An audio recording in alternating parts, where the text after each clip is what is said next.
All right, happy Friday, y'all.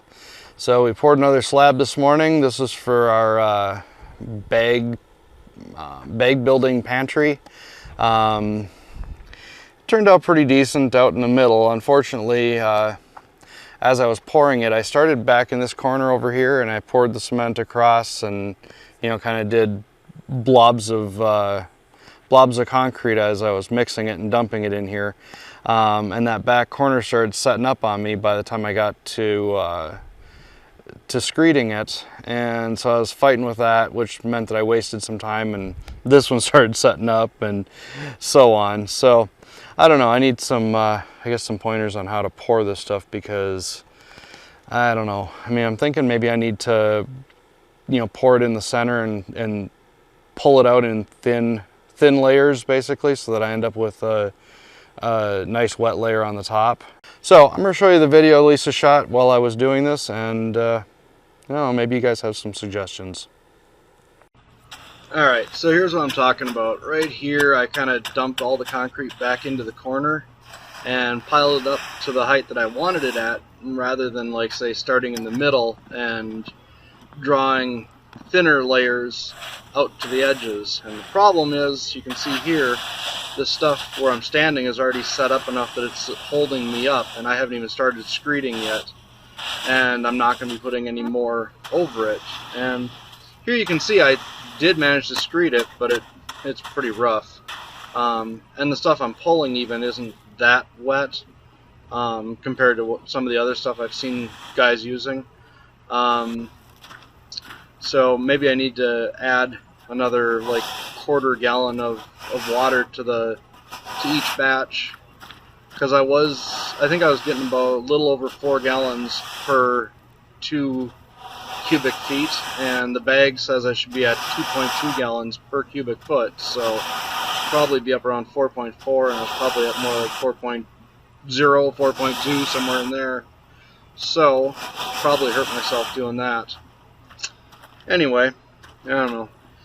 Other thing I noticed is screeding when we just drag it back like this works a lot nicer than trying to jiggle it back and forth. I think if you've got a screed board on both sides and you're kind of pulling back and forth, it might work nice. Anyway, we're gonna have the bathroom to do soon, so that give me another chance to try my hand at it. Hopefully one of these times it'll just start working. Here's our bathroom floor. It's the soil cement stuff that we did about 6 months ago.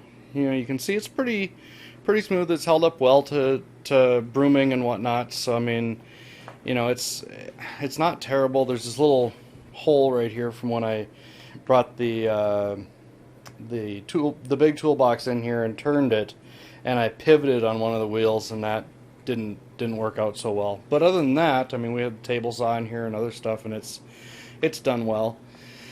And we've got our shower over there, which we're gonna do a wall from the left side over to about 3 feet from the right wall, and bring that up about 4 or 5 feet tall, so it'll kind of block the water and not have it splash all over the bathroom.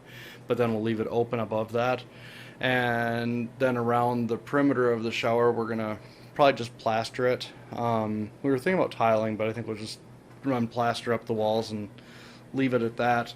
Probably do some tin up on the roof, basically flip it over so it's facing downward, and cover up the rafters, maybe. I don't know, maybe not. Maybe we'll just leave it open. And then along this wall, we'll either do OSB or tin or something. But for the floor, we're basically just going to throw 1.5 inches of concrete. They're about just up to the top of the bottom board there on our walls, which will make things a little bit awkward as far as connecting anything onto the walls, but we'll figure that out. But anyway, for now I'm going to go out and work on the power building, so we'll have another video on that. Thanks for watching. See you guys in the next one. Bye.